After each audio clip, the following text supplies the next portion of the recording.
izo instrument de torture ziri ngaho n'izo menace zitabaye leve jewe nta gisho ntaho c'est mon droit c'est la loi on ne doit pas me tort la présence yaki kintu harya ni torture morale icyo cyama ni torture morale.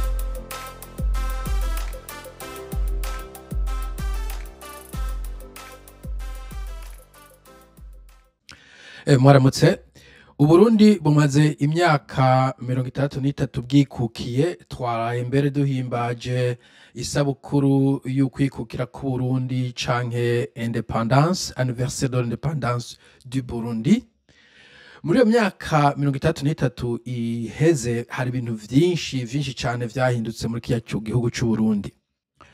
ariko hari ibintu bitari bike novuga ko bitahindutse cyane, ahubwo igiteye ubwoba ko hari n'ivyo tubona kumenga bitera vyunyuka ugereranyije nuko twari tuvyiteze inyuma y'imyaka yose twikuye ko abakoroni. Rumwe mu nzego mbona ko rukwiye guhinduka, rukwiye ihugurwa, nabuze iterme nokoresha mu Kirundi, ariko rukenewe kuhinduka re-educated gose cyane n'urwego rw'inyamiramabi, ico mu gifaransa cyongiza bita law enforcement. Inyamiramabi novuga ko ahanini ari nk'abapolisi muri make n'abandi kumbure abajandarume n'abandi. Uti kuki mu bihugu birimo demokrasi mu bisanzwe abapolisi bahari kugira ngo bakingire abanyagihugu, bubahirize amategeko, bashireho ico no kwita ordre public, public order, habe hari umutekano mu gihugu.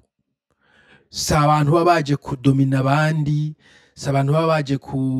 kwentimida, kurengera abandi canke kubatera ubwoba, guterroriza abanyagihugu. Ako siko kazi k'inyamiramabi, ako siko namba ico gihe nikiba ari igipolisi, abari kimwe mu congizo bita thugs canke milice canke sinzi aba bagangster, aba gangs, nabo nyene kenshi na kenshi usanga badateruriza nkuko mbona igipolisi iwacu gikuze guteruriza abantu.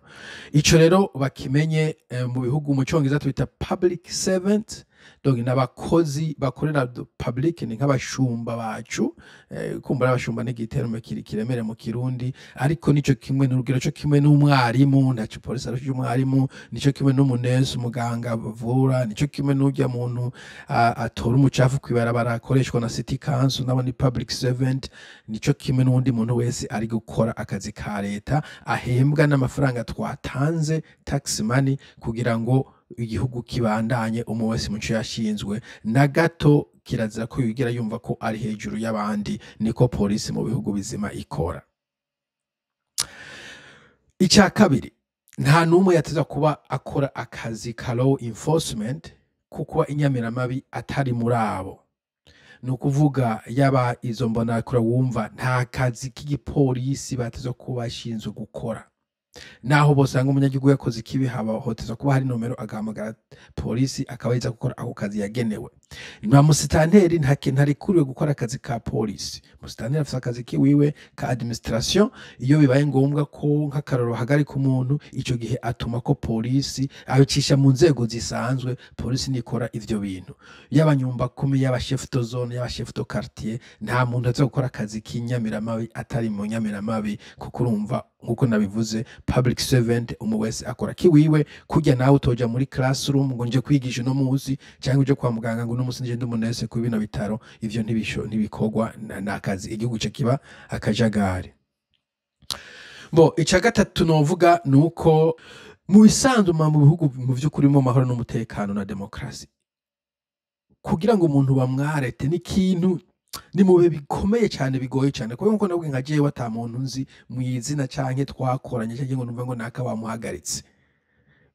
Haba hari ibintu vyinshi bigaragara kandi ko vyerekana ko uwo muntu ubye ari danger canke ari kintu koko bamwagiriza. Ntushobora kuvuga ngo naka yavuze iki, bajya n'abantu bafatiga ubusa, bijya ntivyaza kubaho, canke ngo naka ya telefone je telefone ngo uyu mubanya yakoze iki. Ntabwo polisi ishikimufata, irabanza igatohoza ikabona ko koko ivyo bamwagiriza bafise ikintu bazopresenta muri court, ikintu bazojana mu bucamanza ati uwo muntu ico tumwagiriza ntashobora kujana ngo twari twumvise uko. kandi ngo nabivuze baba bari kuwe n'amategeko urumva hari ibintu bavuga ati iki kintu nakayagikoze agomba kuba arete iki kintu atagikoze ntaba arete iyo akoze iki aho kumwareta umuha fine nko nk'akarorero je ndiko ndatwaza imodoka nkarenza speed canke limit canke vitesse mba nzi neza umupolisi ampagaritse ariko yavanza ku modoka yanje mba nzi neza ijana kwijana ko ntaba arrested ico madakizi mbe wanashaka amazina mande bazonca ngeranije n'ibitesse nariko ndagenderako n'ivyo barabara ryategezwe kugenderwako ico madakizi ntabwo umuntu afa kuba arete ngo yivye umumbati yivye ikigori yakubise ariye sepa atutse umuntu ivyo bintu babizwi n'amategeko kandi hazokubaho process ikurikizwa ndabishikako ikindi ibintu cyane kiyagiye cyo gufata umuntu ibintu bensistako cyane hagoye gukoresha cyo bita minimum force inguvu nk'izi zishoboka no kuvuga umuntu muri ibi bihugu avuze ati tuje kugufata kubera impamvu iyi ukaje uvuga uti ego ico gihe basho no kutagushika amamenote kuko wemeye wagiwa mwajanye nabo ariko ikizacho nuko gukubita ikupe bagakubita hasi bagushinga kw'inkoho kandi uri kurakopera iyo kurakopera bakoresha minimum force bishoboka bashobora kuvuga ati ngo tugende ugahekeza mukagendera mu modoka atabintu byo kuguhohotera minimum force ikindi bakubahiriza ico bita dignité donc uguma ari umuntu niba bagusanze ari mwijoro ryamisivyo kwije atavyo boza barakora kiretse kumara ibintu binini cyane bakakubwira ambara impuzu uze tugende bivyo ngo kura ibirato ahubwo bakubwira ambara neza uze tugende uje tugende barakubwira impamvu ikintu cyo ndaza kugishikako donc ibintu vyo kuminimiza kugucafuza ivyo ntaco bikora ibi ni humiliation. Et je suis sûr que vous n'allez pas montrer ça à la télévision. Donc, non. Il c'est pas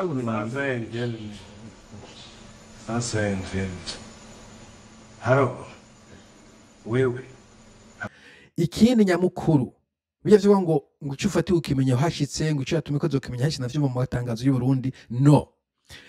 baje kukwareta batakubwira tuje kugufata kubera impamvu ABC ntushobora kugenda ataci utazi ikintu wafatiwe nta muntu yo kuvana ahantu mu nzi wawe canke ande hose bavuga ati wewe wagiriwe iki turakujanye ico agitiza kuba akizi kandi akagisigurirwa neza n'uwo muntu aje kumuhagarika hanyuma hakaba kandi nuko ibintu bagenda bavyandika neza uko vyagenze kugira ngo hashobora kugaruka izindi nzego kuraba ko vyagenze uko vyatuza kugenda donc hatwa kuba documented ariko muri suko bimeze baraza mwijoro uraryamye ugiye ku ishuri ugiye ku kazi nta mandadare cyangwa mandadamene abantu rimwe akaza ugafatwa n'abantu batambaye uniforme utazi yo bakujanye ntibakubwiye bakujanye ukumva ngo wajanye mu gasho katazwi jewe ndi ndani bace bantwara ahantu mu nzu ndende iri mu tujyango twinshi muri koridoro ari utujyango twinshi do part et d'autre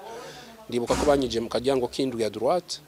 za numva haje umuntu muri koridoro yiruka n'ibirato by'igisoda umutima uramvamo nti noneho karabaye ndagira urumenyetso rw'umusaraba nubuhoho ntibansiga mana umbe hafi ivyo vyatuza kuhava nta kamaro ko kujana umuntu ahantu mu gahinga ahantu mu nzu y'icuniro abantu n'abana b'abantu kireza ko muza mufata abantu nk'abantu nk'impene canke intama n'intama ziba ziza ahantu zicunirwa mu bihugu bizima ariko ivyo bintu vyo gufata abantu bakabanyuruza mu bisanzwe kujya no kunyuruza ajya ni kidnapping bikorwa nk'uko nabivuze n'abantu baba mafia bariko barondera amafaranga nta polisi y'igihugu ishobora kukidnapping umuntu ifokesora ivyo vyari bikwiye guhagarika sino turiko dushira igihugu mu manga icakane nguwo umuntu baramufashe ivyangombwa vyakwiye baramuhagaritse arrested baza kumumenyesha nkuko nabivuze why ico nico cyambere afite uburenganzira donc afite uburenganzira bushika nka butandatu canke bunarenga buvanye n'igihugu urimo ariko ubwa mbere atakumenya igituma tumuhagaritse nyakubahwa Ruzovio turungitswe na procureur general ufashwe kubera intama zibwe muri commune Cendajuru tugufashe ku rupfu rwa niyo kindi Josephine yapfiriye mu Kayanza ku itariki 16 baramusigurira ivyo afite kubasha ntibashaka kumufata vy'igihugu icya kabiri afise ko droit na wa muntu w'umwicanyi by the way afise ko droit afise uburenganzira bwo kuronka umuntu amurepresenta umuloya umu avoka hiyo niko mumeta mu kirundi iyo ni droit y'umwana w'umuntu mu bihugu biteye imbere afise amahera baramuriha iyo batamufise leta iramurondera umu avoka amurepresenta meme contre leta nubwo yakaburanya leta cyangwa ipolisi leta iramurondera umu avoka azokuba represented iyo ni right to be represented n'umuloya mugabo mu Burundi n'umurasho no kondera umuloya bakamwanka ngo nta vyo umuloya ngaho bikora ngo subiza iyo bikuye. Droit ya gatatu afise umuntu yamaze guhagarikwa encore une fois naho yoba ari inkozi y'ikibi afise uburenganzira bwo telefona canke kubwira umuntu umwe yaba umuloya wiwe canke muri famille haba hari telefone akavuga hari umuntu ukeneye ku telefona umubwire iyo tukujanye canke ko vyagenze uyo droit abayifise nirazima uwo muntu atelefone abwira abantu he mama papa mwene wacu mfatiwe ngaha kuri zone Kamenge niho mfatiwe donc ivyo akabimenyesha umuntu. Ica kane uzokumva uraba mu vicano uzokumva ngo you have the right to remain silent no kuvuga urafise uburenganzira bwo guceceka bagufashe washoye guca winumira umunwa bijya byo gukubita ngo vuga ivyo ngo abandi bari hehe no ufashwe uza guceceka mbere benshi nivyo bankuraja mpaka haje umucamanza akuvugira ubwo n'uburenganzira ufise bivyo byo gutorera ngo akuvanyamo amajambo bijya bintu n'igishenzi n'ibintu vya kera ifuko abarundi babahagarika nabwo turi muri Union Soviétique. Ica gatanu afise uburenganzira bwo gufatwa nk'umuntu as a human umuntu no kuvuga akenera kurya umuntu akenera kunywa amazi regularement umuntu akeneye gusinzira umuntu akeneye kuja kuri toilette ivyo bintu nubwo wafashe nubwo wakoze cya gikomeye gute izo droit ntabwo bazazi kukurako kuko uracari umwana w'umuntu ivyo bintu bubikeneye. Ariko i Burundi nkuko navuze kandi nibutse muzosoma ibitabo bibiri amfete kuri vyose niko ndavuga muzosoma igitabo nasome ca George Orwell 1984 ariko cyane cyane umurusiya yanditse The Gulag Archipelago sinzi ko yashatse mu gifaransa l'archipel de Gulag peut-être yera cyanditse mugabo yitwa Alexander Solzhenitsyn amazina y'ikirusiya nangora guprononce mugabo yanditse Gulag Archipelago uzogisome peut-être naho wosoma parti ya mbere avuga ko n'ivya arrest ukuntu bafata umuntu bakamwimiriya n'ibiki ivyo ntabwo baza kubikora mu gihugu kirimwo ubutungane. Iya gatandatu ayo njamereza ko afise uburenganzira bwo kurengutswa imbere ya sentare mu gihe kiri raisonnable. Bona birumvikana ntabwo bacavuga ngo tukujana mu nyene sentare zaziseza gahunda n'ibiki mugabo yavyo kumara umwaka mu gasho amezi 2 3 4 5 no imyaka 2 3 4 5 imyaka 10 mara ndabyumva umuntu atararengutse imbere y'intahe ico n'ikintu giteye isoni giteye ubwoba nta muntu yocipfuriza n'umwanzi wiwe umuntu afashwe batiza kuma mujana imbere ya sentare vyihutirwa hanyuma ayera kera afungwa gafungwa mugabo ico kigomba kuba ikintu priorite mu bintu vya law enforcement no ko umuntu arengutswa imbere y'intare akagi ibimwagira bikamwagira umutebeje ubu na hohoteye wenyene ubu ushaka ko nahohoteye no mu victime umuntu yifuza kujya umuntu amenya iyo vyahereye ku rubanza rwaciwe baguma barindiriye kandi uwundi muntu yicaye ahantu bataza hari necessairement bashobora no kwibaza ko yoba yaranatorokesheje kubera batamubona ko batonze mu bucamanza bo ivyo rero ufo ni n'amaduro navuze kandi cyari ku ngingo ya 4 kujya n'amaduro y'umuntu yafashwe. Ica gatanu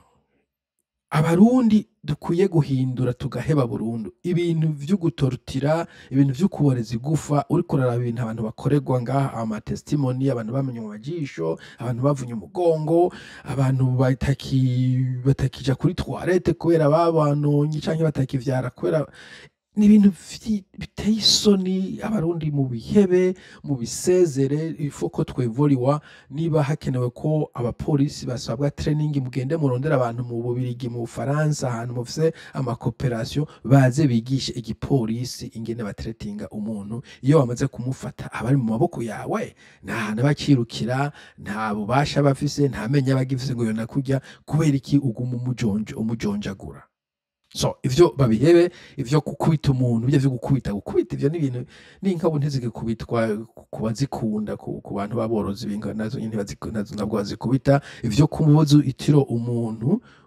ukasanga bamuvyuye saa 9 saa 8 ngo aje kuburana ivyo binaja kuvuga saa 9 saa 8 utomurindira ejo nkuko menga ejo azoja kurima canke ejo azoja mu ishure azoba ari mu gasho amasaha 28 kuri 28 kubera ko umuvyura saa 9 saa 8 ngo aje gusamba musambisha amasaha y'umurango amasaha y'ijoro asinzira nk'abandi bana b'abantu. Urumva bijya vyuko umuntu kumuha ahantu nkayisha nko muri isolema no kumutera psychologie kugira ngo nyene hamuke agira tubasigaye kuza kunyica ari nyene bimwe n'ibintu bya psychological threat ngo tugiye kwica bakakumanika bakakwereka imivyimba y'abantu bakazana amaraso bakakwereka uruzi rutemba ivyo bintu vyo gutraumatiza abantu bafashwe iyo ntabwo ari law enforcement ugusukubariza amategeko iyo ni nka abuse ya leta nuvuga ko ibishiki ko apolisi bahembwa na leta kenshi na kenshi hamwe mbe n'abacamanza sanga uburiyo ni Bagorikunda procureur general Bagorikunda Valentin donc yavuye Bujumbura niwe ari hajya kuzihe mpamvu wumva ingene rero igihugu cy'u Burundi kigowe ngo badufatiye mu cankuzo ngo twateye u Burundi tuva muri Tanzania ngo bagira batugirire procès ikibiriraho umva badukwiye Bujumbura ariko bo bariko bagira dossier ngo twateye tuva muri Tanzania ngo kandi umushefu wabo ngo ni Jendere Imana Emmanuel ngo umushefu wabateye. Ndamubaza Bagorikunda ntariko urashobora kuba ukomeye neza mu mutwe. Valentin urazi ko nize muri Cameroon wiga muri Benin nivyo wize kuza kugira ama montage mubeshera abantu ngo emango ivyo bigeza aho wewe ndafise urwandiko unsinyira ko ngana mubwira nti kiretse unciye ku kuboko ukaruye kenshi na kenshi hamwe n'abantu ba administration ivyo bintu barundi kazi mu bihagarike ntaco bizobamarira kandi ingorane sinze ko mwabonye ijya clip ya mbere nerekanye ya Alphonse Kadege nashatse kutamuvuga ko menshi cyane mugari mu bantu twakuze twubaha hamwe n'abandi bantu batwara cyane ku ntwara ya general niho naruka bajya ba Adresse Bomana ba Gabriel Toyi ba Mukasi washaka ba Mayugi bande yande ba Cyprien Mbonimpa n'abantu twakura twubaha wabona ko arashinga nawe bavuga amajambo mugabe problème nabo nyene bagiye bavomera bagaburira iki kiyoka iki kimonster cyakuze kiriko kimira abantu ubu nyene turiko turavuga no kuvuga inyamiramabi zidafise training nimwe y'umwana w'umuntu canke novuga civique. Ico kintu ndakigarutseko kandi vraiment mukuye kubiheba birateye isoni birateye agahinda abantu bari kuja hanze bagira ama testimony hari abantu benshi ubu bari kubasaba ubuhungiro hanze bariko bekana inkovu ziteye ubwoba ivyerekana kumenga bavuye ahantu mu gihonomu ivyo unagomba abarundi mu bimenye niba mwibaza ngo ni ibintu vyishijwe mu gasho hariya na hariya. Mbo ica gatandatu kinateye n'ubwoba cyane ubundi muntu yambwiye ngo ahubwo ngo ugiye mu mpimba ngo utomboye what ati bagufunze ubutomboye pour dire que hariho wese hariho ibiripire navyo nibi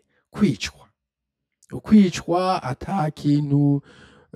atarubanza waciriwe ata muntu bagushikanye imbere ya sentare juste umuntu akadisappearinga akazimira bamaze kubururutsa batangura kuza baratwara umwe bagenda bamwica bagaruka batora uwundi bagenda bamwica batora uwundi bagaruka batora uwundi. Ivyo bintu twozobigumamo kugeza ryari? Ivyo bintu wewe uri kubona nk'utwara igihugu bizogushikana he? Usubira inyuma ukaraba ba Micombero ukaraba Bagaza ukaraba Buyoya ukaraba ba Inkuru Nziza ukaraba Ntaryamira bari hehe? Sindeko nabo ngo ari byaha bakoze mugo ndi kuvuga aha kwisura cha ukarengana kubera ko usiga wisasiye abantu for what wogenda ukagenda amahoro nk'abandi ukareka kugenda wisasiye abantu ataco bazira inzirakarengane cyangwa c'abanyarwanda ivyo bintu vyo kuza bica abantu ni ibintu vy'ubunyamaswa ni ibintu vy'ibikoko je numva ko ari ibintu muri 21e siècle twaza kuba tuko turavugana ko wanashaka biteye isoni n'abamafia kenshi na kenshi baraguteruriza bakakure ugataha ariko ibintu byo kuvuga ngo polisi gakora wese dane mafia cyangwa wese dane abagangster ico kintu giteye isoni polisi y'u Burundi ikwiye kwisubirako izo nyamirama bita surtout sécurité ayo ma sécurité twita ngo ni aba sécurité c'est pas la documentation amazina yose biyita ivyo bintu mukora biteye isoni kandi ayo baraso y'abana b'abarundi zobagaruka ko yose sorry uti hokogwa iki jewe ico mbona cokogwa ubu ico mbona nuko hoba ibintu vyo kuvugana ukuri abantu bagasohoka hanze bakavuga ibi bintu biko birakogwa kuko kenshi na kenshi tuvyiguba abantu bavyigumizamwo abari mu Burundi kubera abivuze boca bamwica boca bamugarika amangandiko babikoresha canke bamumesura urumva abantu bavyigumizamwo ibi hakwiye kuba ibiganiro abari nabo baza ko ariko barakora vyo nkazijya mbona kurumva ngo urumva ngo igutura gikunda ngo nyanka Burundi no kumuhana ivyo bintu babivugane bavugisha ukuri ibi bintu n'amakosa ica kabiri hoba abona ukwita irundi rwego rwigenga rwo kuzaruraba ingene polisi yakoze nabi hano turahanda yizi bitako police commission je kwanza negeze kwitwara mu polisi ari akantu kari kabaye kwibarabara police commission iratohoza iraziravuga ati bo umupolisi yakoze ikosa turasavye imbabazi barampamagara turahura kuri polisi baramsigurira barananza imbabazi baravuga ati ni tuzokora imodoka yawe nzovuga ko vyagenze vyose mugabo iyo polisi hari polisi akoze ikosa hari handi ushobora kumwitwarira muri police commission ibiri independent iyo nabo boyishiraho abapolisi bose bakabashengeza ica gatatu abapolisi bakoze amakosa bien sûr ica gatatu hobaho novuga kwigisha abantu bose bashinzwe umutekano mu Burundi mu mutekano wo mu gihugu sinavuze abasirikare bagomba kuba inyuma ikiyaza ko umupolisi akora akazi ka polisi ivyo novuga ko harimo navuga vy'imbonera kure n'ibiki n'abamustaneri abapolisi akazi kabo law enforcement na national security canke national defense yo n'ibintu bitandukanye ivyo baranira byo bakwiye kubitandukanya ariko peut-être iyo bindi video rero nakuvuga ko abo bantu bubaha training bakabigisha human rights akateka kazi na muntu kuko kenshi na kenshi nasanze abantu ntibakamenya abantu ntibazi human rights en fait bo baba bazi ko nakayishe nuko uwo cumuyica nta kosa kuko nawe yishe no human rights suko zimeze ziri plus tolérant que ça barubahiriza abantu gusumvya n'umuntu uvuga ko yakoze ikosa abagifisa ari ibintu abafise abantu bo baha training niba baza kwimporta abantu bakavana hanze bakabigisha niba umuntu batashoboye kumenya ariko baha iyo training abapolisi bose kiko ico kintu bihatira kubigisha gusumvya ibindi vyose ica kane demilitarisation ya police culture donc abapolisi ntabwo ari abasirikare nico kindi abapolisi abasirikare nk'akarorero nawe bibabwiye nta mupolisi n'umwe agenda n'inkoho polisi nta nkoho afise nta numwe kiretse hariho iyo bita ni armed response baza iyo habaye insida irimwo inkoho ariko ubundi polisi amagaze kwibarabara abayiyambariye ibintu impuzu zisanzwe abambaye impuzu z'igipolisi mugabo nta nkoho abafise ivyo ngo polisi yarashe ivyo nibibaho umupolisi yarashe umuntu nuko umuntu yariko ararasa bahamagara iyo polisi ishenzo kurasa mugabo abandi bapolisi umupolisi w'umukumururaje nta nkoho afise umupolisi ku nzu utelefone uti umugabo arankubise cyangwa umugore arankubise polisi za nta nkoho abafise polisi ntabwo ari abasirikare ntabwo ari soldiers ico kintu naco nyene demilitarize ya polisi bayake ububasha bwo gukora nk'igisirikare kuko kugenda bararasagura abantu n'inkoho wanashaka bazibake kiretse abakora ahantu hari izini nkoho kurasa umuntu ariko arahungura murasa mu mugongo ico ni icaha kitababarirwa kw'isi yose ubwo gatanu bahagarike kwigisha iyo migwi y'abapara youth ayo paramilitary youth abamilitaire paramilitaire b'abajene izo mbonera kure no je ndakivuga kanzo gisubiramo imbonera kurekeza ko bazatraining igiparamilitaire ivyo babivanemwo kandi babumvishe ko nta bubasha bafite gukora akazi ka polisi nta bubasha bose bwo guhagarika umuntu nta bubasha bose bwo gutanga amategeko nta bubasha bose gukora ikintu na kimwe nubwo babona umuntu ariko arasuragura ibintu ariko yonona bubahati hamagara inomera polisi izekora aka kazi kayo pana ngo mwebwe mwikorere ako kazi mu hari bihugu bifite citizens arrest aho abanyagihugu baje guhagarika umuntu ariko mu bihugu vyinshi ntabwo urekuriwe gufata umuntu iyo umubonye umuntu akoze ikosa urahamagara polisi ikaza kubatora hanyuma video ibaye ndende ica gatandatu ari naco canyuma mbona bokora kuba ukwankuraja gufasha gufata mu mugongo abo ino mu Congereza bita whistleblowers abantu bavuga ivyo babonye hari buya hari umuntu mu gipolisi abone ibintu biriko biraba atabishaka mu gatinya kubivuga kubera iki kubera atinya ko nawe baca bamwica canke bamukura ku kazi nibindi donc bankuraje whistleblowing umuntu afise cabonye akivuge ashobora kuba ari kuri ya commission avuga yoba iraba polisi hamwe n'aba victim umuntu yahohotewe arekuwe mu gasho hari abantu bahohoterwa bagasanga n'icaha bakoze abo bantu bazogusumbushwa bazoguhabwa ubasha bwo kuvuga ivyo bakorewe vyose hanyuma bagashumbushwa na leta hanyuma n'uwabikoreye agahanwa ico kintu nico mpereje ko bagikore uburundi bukwiriye abarundi bakwiye dignité muyibasubize ntabwo abarundi baguma baho nk'intare zo mwishamba canke nk'imfyisi baribwa n'intare mwishamba bo ndivyo nashaka kuvuga abarundi barakwiye akaruhuko abarundi barakwiye inyamiramabi zikora ubutungane pana iterabwoba kandi iyo mpinduka gende ko ndavuga iyo section ntabwo ari optional ntabwo ari yatsa kuba ari c'est urgent harimo urgence ivyo bitabaye ivyo ni ngombwa igihugu iteraki gisinkinga feda giteraki ja mu ikuzimu niba dushaka amahoro dukwiye gutangura guhindura izo nzego rumwe kurundi na cyane izo nzego zishinzwe umutekano w'igihugu nzovuga ku byo butungane mu kumbore mu yindi video ariko hakwiye kugira ibihinduka ni wo mutima w'igihugu ni wo mutima w'Uburundi murakoze mwese tuzosubira